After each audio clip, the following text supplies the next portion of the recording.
जादुई गांव की दिवाली। दूर कहीं दरियागंज नाम का एक बड़ा ही खुशहाल गांव बसा हुआ था। गांव में गरीबी का स्तर काफी ज्यादा था, लेकिन फिर भी लोग रूखा सूखा खाकर भी एक दूसरे के साथ मिलजुल कर खुशी खुशी रहते थे। एक दूसरे के दुख सुख को अपना मानते थे। किसी एक घर में चूल्हा नहीं जलता तो दूसरा अपने घर से जो बन पड़ता था लाकर देता था। सुबह सुबह अपने घर से बाहर निकलकर साफ सफाई में सब लग जाते हैं। हे भगवान, एक दिन भी अगर आंगन न लीपो तो कितना खुरदुरा और सूखा हो जाता है। ऐसा करती हूँ, आज गोबर से आंगन ही लीप लेती हूँ। इतवार का दिन भी है। अरे नहीं, लेकिन गोबर तो खत्म हो गया है। कोई बात नहीं, गोवर्धन भाई जी से मांग कर ले आती हूँ। सरला फटाफट से टोकरी उठाती है। पड़ोस के ग्वाले गोवर्धन के पास आती है, जहां गौशाला में बंधी हुई गाय खुशी खुशी चारा खा रही थी और गोवर्धन उनको दुलारते हुए सहला रहा था। एकदम पेट भरकर मुस्कुराकर खाकर टंच हो जाना, तभी तो बाल्टी भरकर दूध दोगी ना मुझको।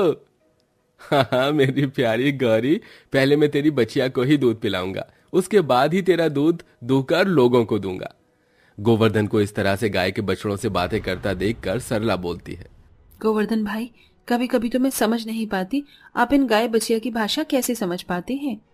अरे सरला भौजाई, घर में बंधे 4 दिन के जानवर से अपने आप जब लगाव हो जाता है तो बोलचाल भाषा सब समझ में आने लगती है। हाँ बताइए, कैसे सुबह सुबह आज इस ग्वाले के घर आ गई?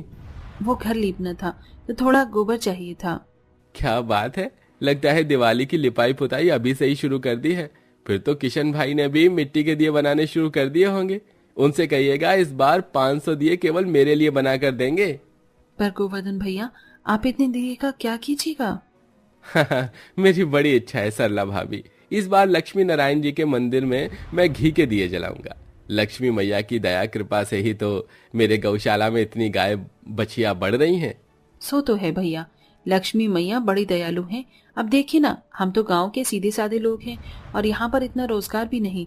एक दिवाली के टाइम में ही थोड़ा बहुत धूमधाम छाती है, वरना कभी कभी तो ऐसा दिन भी देखना पड़ता है जब नमक रोटी भी खाने के लिए नहीं होता।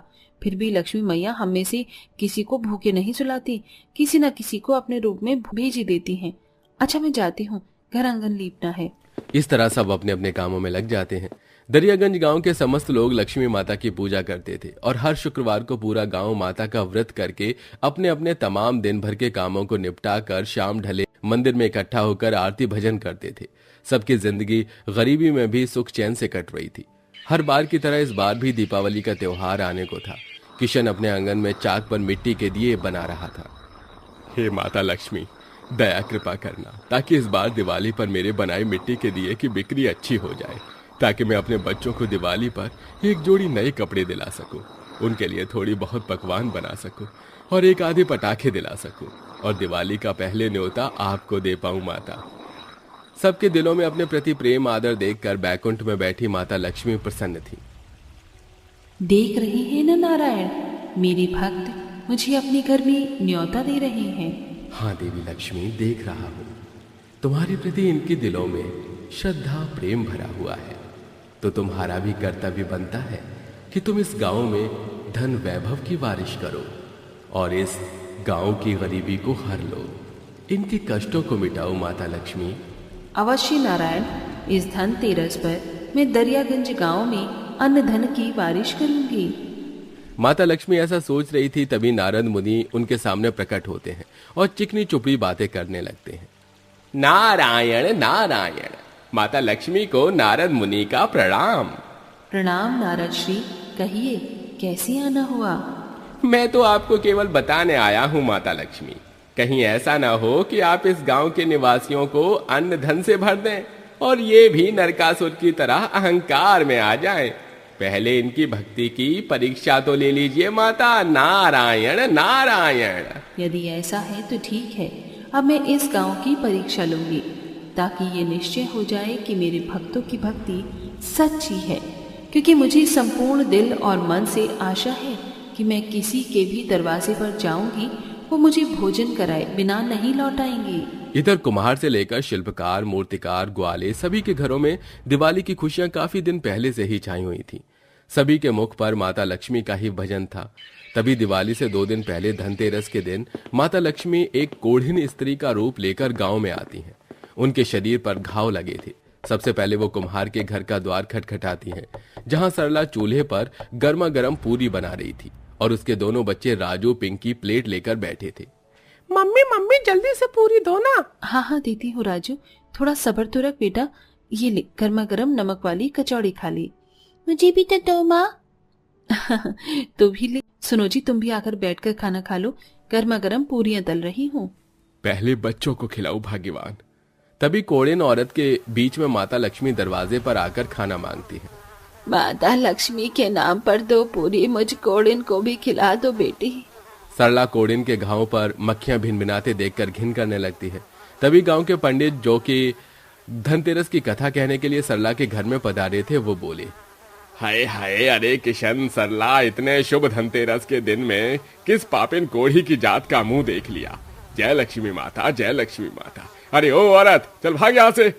बड़ी भूखी हूँ पंडित जी, धनतेरस का दिन है, थोड़े पकवान खिला दो, लक्ष्मी माता की बरकत होगी इस गांव पर।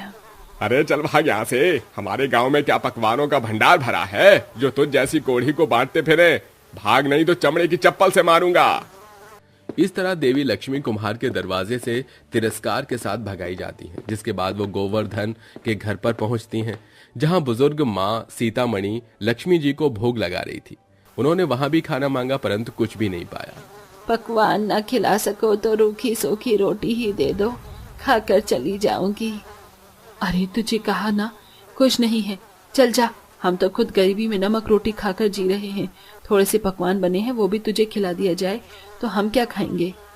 इस तरह माता लक्ष्मी धनतेरस के दिन हर घर से तिरस्कार के साथ गांव से लौट आती हैं। सभी के थाली के पकवान राख में बदल जाते हैं, कपड़े बदरंग हो जाते हैं, अनाज जाने कहां गायब हो जाता है और धन भी समाप्त हो जाता है। पूरे गांव की महादशा शुरू हो जाती है। जहां थोड़े वक्त पहले तक गांव के अंदर दिवाली की रौनक छाई थी, सबके आंगन सूने हो जाते हैं। पूरे गांव में लक्ष्मी माता के पैरों के निशान छपे देखकर गांव वालों को अपनी भूल का एहसास होता है। हे लक्ष्मी माता, ये हम सब से कैसा अनर्थ हो गया। हम पहचान नहीं पाए कि लक्ष्मी माता हमारे करीब गांव में आई थी।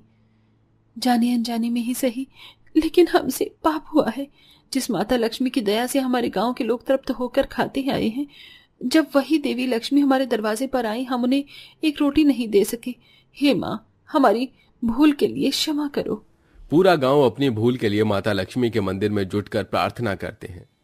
2-3 दिन गुजर जाते हैं। भूख से पूरा गांव छटपटा रहा था। तभी डबडबाई आंखों से बच्चे कहते हैं, माँ भूख लगी है, सोचा था इस बार धूमधाम से दिवाली मनाएंगे, पटाखे जलाएंगे, पकवान खाएंगे, नए नए कपड़े पहनेंगे, मगर हम तो भूखे हैं।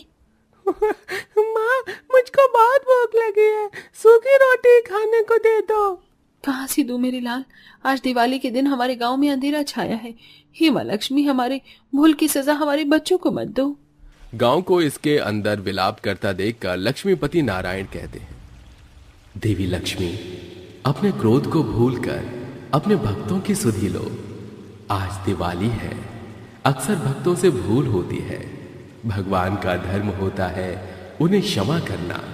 भगवान नारायण के समझाने पर देवी लक्ष्मी का क्रोध शांत हो जाता है और वो दाहिना हाथ बढ़ाकर पूरे गांव को जादुई गांव हो जाने का वरदान देती है। तभी गांव के अंदर एक बड़ा चमत्कार हो जाता है। पेड़ों पर मीठे मीठे पकवान लग जाते हैं, आसमान से खीर की बारिश होने लग जाती है। पूरा गांव खुशी खुशी अपने अपने घर से बर्तन ले आते हैं। अरे अरे देखो देखो, गांव में पकवानों की बारिश हो रही है, सब अपने अपने बर्तन भर लो। सब जैसे अपने अपने घरों के अंदर जाते हैं तो उनके घर में अनाज ही अनाज भर चुके थे और तभी जादुई गांव में जादुई दिए जल जाते हैं। पूरा गांव जगमगा उठता है और सब लक्ष्मी माता को धन्यवाद करते हैं। हे माता, आपका कोटि कोटि धन्यवाद, जो हमारी इस कदर की मूर्खता के बाद भी आपने हमारे गांव पर दया की और हमारे गांव को जादुई गांव हो जाने का वरदान दिया। अंत में पूरा गांव लक्ष्मी जी के मंदिर में घी के दिए जलाते हैं और दिवाली की रात पूजा करते हैं। बोलो लक्ष्मी माता की जय। तभी एकदम से माता लक्ष्मी उनकी आंखों के सामने प्रकट हो जाती हैं। भक्तों, तुम लोगों ने मेरा तिरस्कार किया, लेकिन अंत में अपनी भूल को मान लिया। इसीलिए ये गांव और इस गांव के निवासी मेरे हृदय में वास करेंगे और आज के बाद ये गांव जादुई गांव होगा। इस गांव में अन्न धन की कोई कमी घटी नहीं होगी। ये मेरा वरदान है। ये कहकर माता लक्ष्मी गांव से गायब हो जाती है और पूरा गांव खुशी खुशी नए नए कपड़े पहनकर एक दूसरे को मिठाई खिलाकर खुशी खुशी दिवाली मनाता है। जादुई गांव में हर एक दिन पकवानों की बारिश हुआ करती थी। अनाज कभी खत्म नहीं होता और उनकी हर जरूरत मांगने पर पूरी हो जाती थी। अब जब भी कोई उस गांव में भूखा या जरूरतमंद आता तो जादुई गांव के लोग बढ़ चढ़कर उनकी मदद करते थे। दोस्तों, क्या आप इस बार अपनी फैमिली के साथ दिवाली सेलिब्रेट कर रहे हैं या अपनी फैमिली से दूर हैं? कमेंट बॉक्स में जरूर बताएं।